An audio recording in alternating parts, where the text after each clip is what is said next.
Hi, it's Donna Joy Usher, and today I'm going to talk to you about your reality. And I want to throw a spanner into the works maybe, or just give you something to think about as to how real is your reality. And the reason I want to talk to you about this is because a couple of my clients this week we've had conversations where they've been like, things that I've explained to them about stuff, and I wanted to share this with you. Before I dive into the content of the video, I just want to say if you like this video, make sure you go ahead and click the little like button. It really does help with that YouTube algorithm, and it's going to tell me what you like so I know what to make more of. If you really like me, please make sure to subscribe and click the little bell so that you get notified whenever I release a new video. Right, let's dive back in. So basically it started with a client of mine who was like expressing her amazement at how quickly things in her life were improving and changing, where in reality she didn't feel like she'd changed at all. And I was explaining to her why that was. So I want to talk to you about that now. So basically I want to talk about time first. So time is just a construct. Time is something that we created so that we can keep track of time, so that we can stay on time, so that we can have appointments and meetings and be there, and to stop us sort of being hanging around for a week, waiting for someone to turn up because we had no idea of time. We just said we'd meet here, all right? So time is something that we created. It allows us to feel like we're in control, and it does give us a measure of control, right? Not just to feel like we're in control. But in reality, there is no such thing as time. There just is this present moment that is moving through time and space, all right? It's just this present moment. Now, everything that has happened in the past is really just a memory now. And everything that is about to happen is really just a plan or something that's going to happen to us. I kind of see it almost like there's this wave, and we're on the tip of this wave, and it's just moving along. And that is our reality, right? Now, why am I telling you this? Why am I explaining time to you, or my concept of time? Is because even though there is only this present moment that we are in right now, our reality of this present moment is created from our past. It's created from things that happened previously in time. And this is because it's things that happened to us that formed beliefs in us. That is what's creating our reality. So I'll explain that a little bit further. So for instance, when we're small children and we're born into this world and we live our first 3 to 4 years with an unconscious mind, an automatic mind, just trying to survive, okay? And then about 4 we develop a conscious mind. But during these periods of years, even in the unconscious mind and afterwards, we're trying to make sense of the world. We're trying to understand what's happening. I mean, we're born into this world with no schmicking idea about what's going on. And then there's these adults, and then they give us food, and we cry if we want stuff, and we learn that if we do this and that happens, and we start to learn all these rules. But it's us construing these rules, because especially initially when we're first born, we don't understand language even, right? So it's almost like we're deaf, dumb, blind, just trying to work out what's going on in the world. And that's scary. That's a really scary place to be. So we form rules in our mind and structure and framework that we can work off that allows us to make sense of the world. And these rules, this structure, this framework are like beliefs that we create. Beliefs about ourselves, belief about other people, belief about the world in general. And we do this sometimes in such a way where it's not such a good thing to believe, but having that belief that maybe it's not such a good thing was better than having no belief at all, because it was scary with no belief, because we're totally out of control. And when we form this shitty belief, at least it gives us a form of control, and it allows us to be in our comfort zone. So let me give you an example. When you're a small child, adults are like gods, right? They can do no wrong. They get to tell you what to do, when to do it, and you can stamp your feet and you can do all this, but in the end of the day, it's them that gets to say what it is. So when they do something to us that's pretty shitty, right? We can't make sense of that. And sometimes the only way that we can make sense of that is to form a belief about ourselves, even though it was about the adult, right? But we form a belief about ourselves or about the world. And that gives us a sense of stability. So that belief might be, oh, that happened because I'm not lovable. Oh, they didn't read me a bedside story because I'm not lovable. Or they didn't give me dessert because I don't deserve it. Or this didn't happen because I'm not worthy.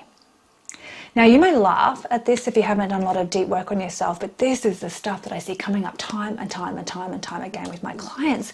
These things that to us, when we look at them, don't seem that traumatic, but they were. They were very powerful because they formed a belief. And it's like concrete being support, our foundation that we build our life off. And it's these beliefs that are in this concrete, this foundation, that are what creates the way we see the world. So if you have a belief that you're not worthy, when somebody says something to you and maybe they're just teasing you, you'll take offense because what they've said in your mind is now backing up your belief.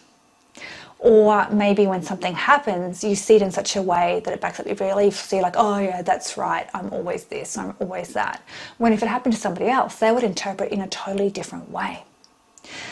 So, when you're talking to people, having conversations with people, there's what they think, there's what they say, there's what you hear, there's what you think they said. So even between two people, it's like a Chinese whisper going on.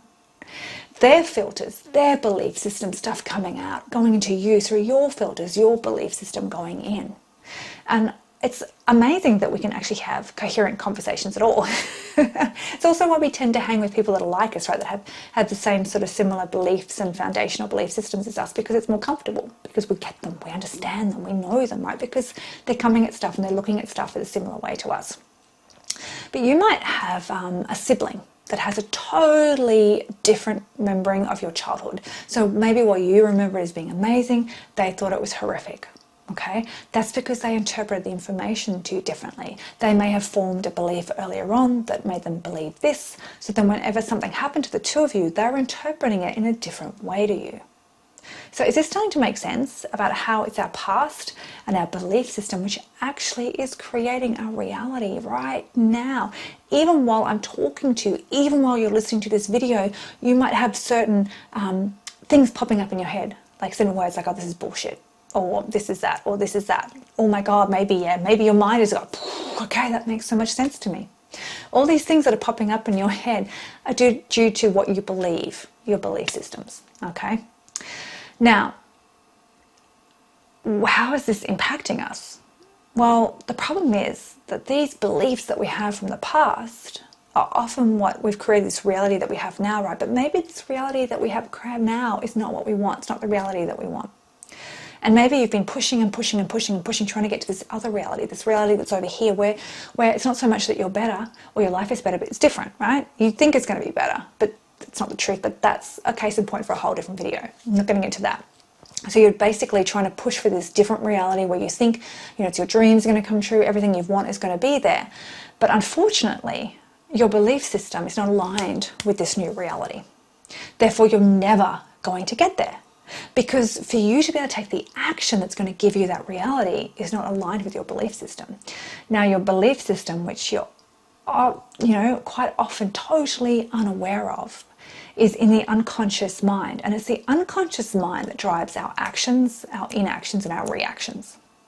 So if the unconscious mind is being driven by an old belief system, and you're trying to create something that those belief systems are not aligned with, then your unconscious mind is going to continuously block you.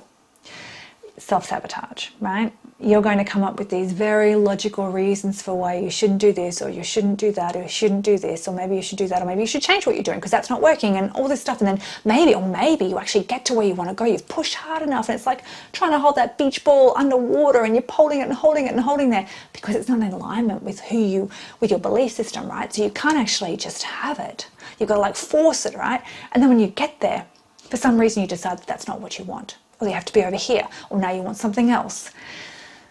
This is these foundational belief systems that are this reality, right? This reality that you have now, and this is how it's stopping you from being where you want to be. It's almost like you're here and everything you're pulling to you because you can't move out of this reality space because of these beliefs.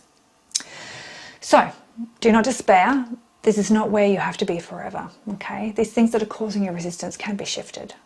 You have to do work, obviously. I mean, you've taken a long time and many, many years of strengthening these beliefs and layering them up, because every time something happens that backs up that belief is strengthened.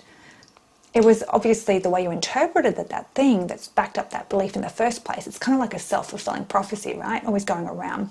Because you believe it, it's going to happen because that's how you see it, right? So you're strengthening and strengthening them, but I see them as when I'm working with clients, I kind of see them as snarls in the fabric of time, right?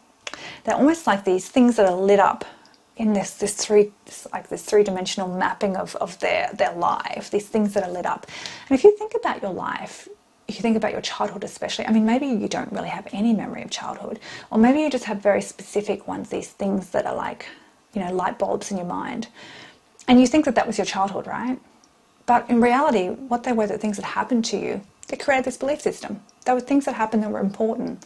That's why you remember them, because it's like they're tied in, they're the snarls in the fabric of time. Now, I'm not saying that every childhood memory that you have is like a bad one or a snarl, because we do form good beliefs as well, right? We form beliefs that are also helpful to us. It's not always negative stuff, but it's the negative ones that are keeping us trapped and struggling, which is why I'm talking about them. So, these snarls, if we can uncover what they are and work through it, it's almost like you can comb them out and they can flatten back down and go away totally. Then all of a sudden, that thing that happened that created that belief is no longer there. It's like the light has gone out, like this like bulb has gone. And it's like one less thing that's holding this belief structure in place. And it's like boulder by boulder, you're removing this resistance that is keeping you where you are. And it's almost like, I see it as like, if our mind was like a maze with all these walls in, right? One by one, we're lifting out the walls, lifting out the walls, lifting out the walls. We can't take all the walls out at once because it would blow your mind. For us to take out this belief system that you have, to take you out of structure and fabric of reality, you'd probably go crazy. We need a belief system. We need a belief system so that we can act in a certain way. But what we need to do is kind of like remold that belief system, like change that underlying structure of what that belief system is so that it serves you, so it allows you to move in the direction that you want to go. If you think about a river always follows the path of least resistance. So when your belief system that you have, it's creating a path of least resistance, right? But when that path of least resistance of where it's going to is not where you want to be, that's where the problem happens. Now, maybe you're 100% happy where you are, and that's fantastic, that's amazing, that's great, all right? But if you're not, that's where the problem is. So when I work with clients, either through hypnotherapy and psychotherapy or through a superconscious recoding, you know, what we're doing is we're removing these snarls from time, these walls or these lenses over their eyes, like that are allowing them to see things in a certain way so they can start to see things differently, start to act differently, start to change the riverbed. So instead of flowing over here, it flows over there. And then they start to be able to have action, start to be able to have things happen. So this was what was happening for my client. Things were shifting and changing around her, but she still felt the same because she was still the same, right? It was her belief system that was changing, which meant that all of a sudden the actions that she was doing was different and it was creating different results for her, but she still felt the same. And I find this particularly amazing, right? Because we don't have to change. We just have to change what we're doing to get to where we want to go. You know, we aren't broken. We're perfect just the way we are, right?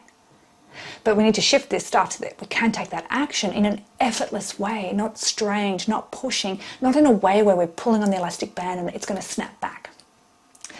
So when I work with the clients, the way I see it is that they're standing at a train station when we start, and maybe that train station only has one track out of it.